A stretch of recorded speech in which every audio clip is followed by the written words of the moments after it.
বহু তালাশ করার পরে উত্তমরা মাদ্রাসায় কান্নাকাটি করে, ছাত্ররাও কান্নাকাটি করতে আসে। কিসের মাহফিল? কোন কিছু ভালো লাগে না। পরের দিন ওই মাহফিলে ইমামে সিরজি সুফি রহমাতুল্লাহ আলাইহির বয়ান হুজুর আর আয়েশা দেখে কি ছাত্ররাও কান্দে, হুজুররাও কান্দে। হুজুর কি হয়েছে? হুজুর আপনার মুরিদ বিধবা মহিলা আপনার বয়ান শুনাই ছাত্র মাদ্রাসা দিছিল, গতকালকের মাহফিলের পানি আনার জন্য যাইয়া নদীতে বইরা ওই কান্দে ইন্তেকাল করেছে। হুজুর ওই মহিলাকে আমরা কি বুঝতে পারছি? আমরা কান্দতে আসি। ইমামে সিরজি সুফি রহমাতুল্লাহ আলাইহি বলেন, হুজুর ওই মহিলার বাড়ি কোথায়? বলে হুজুর হারিন আলী স্কুলের উত্তর পাশে। আমাকে নিয়ে চলো। ইমামে সিরজি সুফি রহমাতুল্লাহ আলাইহি মহিলার বাড়িতে গেছে। যাই যাওয়ার পরে মহিলা খুশি হয়ে বলে, হুজুর আপনি আমার বাড়িতে আসছেন, আমি খুব খুশি হয়েছি। হুজুর কি খাইবেন? আপনি বসেন, মেহমানদারি করিব। ইমামে সিরজি সুফি রহমাতুল্লাহ আলাইহি বলেন, মহিলা আমি কিছুই খাবো না, তুমি পর্দার নিচে একটু বসো, তোমার সাথে একটু কথা আছে।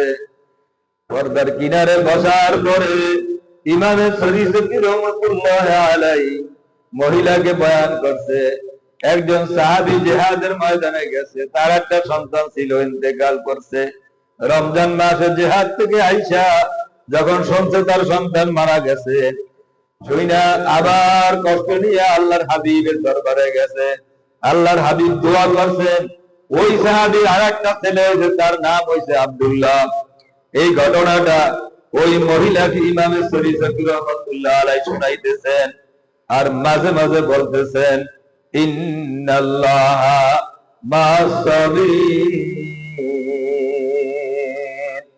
ধৈর্যশীলদের সাথে আল্লাহ থাকে। আপনার বয়ান আমি সব শুনি, কিন্তু আজকের বয়ানের ভিতরে একটা কিছু লুকায়িত আছে, আপনি একটু স্পষ্ট করে ভাঙ্গাইয়া বলেন।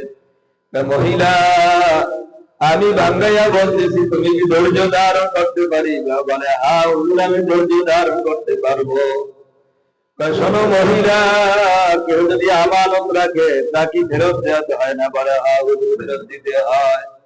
মহিলা তুমি ধৈর্য ধারণ করিবা, আল্লাহ পাক রব্বুল আলামিন তোমাকে একটা আমানত দিয়েছিল আব্দুল্লাহ, এই আব্দুল্লাহকে আল্লাহ তাআলা নিয়ে গেছেন। মহিলা বলে হুজুর এই কথা হইতে পারে না, আমানতের মাল মালিকের কাছে না বইরা নিতে পারে না। হুজুর আমানতের মাল রাখা যায় না, ঠিক আছে, মালিকের কাছে না বইলে আমানতের মাল নিতে পারে না।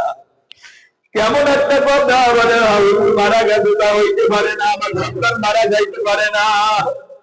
আমি আল্লাহকে ভালো জানি, আল্লাহর প্রেম আল্লাহর মোহাব্বত আমার দিলের ভিতরে সদা সর্বদা জাগ্রত থাকে।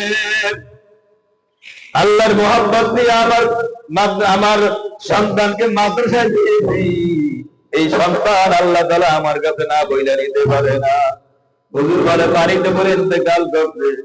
হুজুর এই জায়গাটা আমি একটু দেখতে চাই, যে জায়গার ভিতরে আমার সন্তানটা আমার ইন্তেকাল করছে। মহিলাকে নিয়া দরিয়ার কিনারে হুজুর মহিলারে বলছে এইখান থেকে মারা গেছে। মহিলা সেজদা কইরা আল্লাহর কাছে কান্দে, তোমাকে ভালো জানি, তোমার ওয়াদা বড়, তোমার ওয়াদা বড়, আমার সন্তানকে আমার কাছে না বইলে কেমনে নিলা? ও খোদা তুমি আমার সন্তানকে আমার কাছে না বইলে কেমনে নিলা? এমন ভাবে চিৎকার মারা কাঁদতেছে, গাইবি আওয়াজ আসছে, মহিলা তুমি সিজদা উঠাও। তোমার কান্নার আওয়াজ আর হাজিনের ভিতরে দরকার শুরু হয়ে গিয়েছে।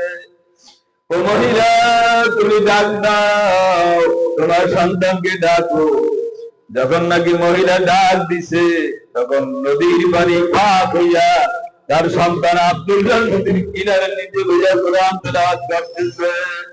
বিসমিল্লাহির রহমানির রহিম, ইয়াসিন ওয়াল কুরআনিল হাকীম, ইন্নাকা লামিনাল মুরসালিন আলা সিরাতিম মুস্তাকিম।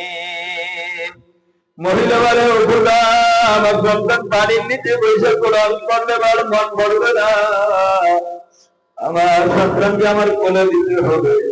আল্লাহ তাআলা গায়েবে আওয়াজ দিতে, পানি, সন্তানকে ঢেউ দিয়া কিনারে উঠাইয়া দাও। সন্তান কিনারে বয়া কোলে নিয়ে তার বাড়িতে গেছে। কিসের বিনিময়? একমাত্র আল্লাহ তাআলার মহব্বত আর প্রেমের বিনিময়। এই জন্য আল্লাহর আশিকরা বলে, ইয়াদ মে তেরি সবকো ভুলা দো, তুই না মুঝকো याद रहे, घर भर सबको लुटा दो, खानाए दिल आबाद रहे। এই জন্য কোরআন তেলাওয়াত করতে হবে, কোরআন পড়তে হবে, পড়াইতে হবে, শিখতে হবে, শিখাইতে হবে। আল্লাহর মহব্বত নিয়া, আল্লাহর মহব্বত নিয়ে যারা কোরআন কারীম তেলাওয়াত করে মুখস্থ করবে, কিয়ামতের ময়দানে জাহান্নামীদেরকে সুপারিশ করার জন্য হাফেজে কোরআনকে দাঁড়া করাইয়া দিবে। এই জন্য হাফেজে কোরআন হবো, কোরআন করে শুদ্ধ করে পড়বো। কোরআন শুদ্ধ করলে আব্বা আমার কবরের ভিতরে নূরে ডুবে যাবে, কিয়ামতের ময়দানে নূরের রোশন ডুবে যাবে। একজন কাজী সাহেবের স্ত্রী গর্ভে বাচ্চা, মাদ্রাসা দিলে আব্বা নাজাব দেয়, আম্মা নাজাব দেয়, লম্বা আলোচনা নিয়ে গেছে, হুজুর একটু বাচ্চারে পড়ান, আমি আর ওর আব্বা যেন নাজাব পাই, ওর আব্বা মারা গেছে, এতিম ছেলে নিয়ে এসে। হুজুর পড়াইতেছে বাচ্চারে, পড়ো কি, বিসমিল্লাহির রহমানির রহিম, বিসমিল্লাহ পড়তেছে। আর ফেরেশতাদেরকে আল্লাহ তাআলা বলেন, ফেরেশতা আব্দুল ওয়াহিদের কবর আবার মাফ করো। আল্লাহ তো অনেক আসামি, অনেক গুনাহ করতে, কাকে মাফ করো, হঠাৎ কইয়া কাকে মাফ করো, আল্লাহ মাফ করে তো আসছি, আপনার হুকুমে মাফ হয়ে গেছে, কারণ কি? ফেরেশতারা তোমরা শুনে রাখো, যা শিশু সন্তানের জবানে বিসমিল্লাহির রহমানির রহিম থাকবে, তার পিতার কবরে আগুন জ্বলতে পারে না। যার সন্তানের জবানে বিসমিল্লাহির রহমানির রহিম থাকবে, তার বাবার কবরে আযাব হইতে পারে না।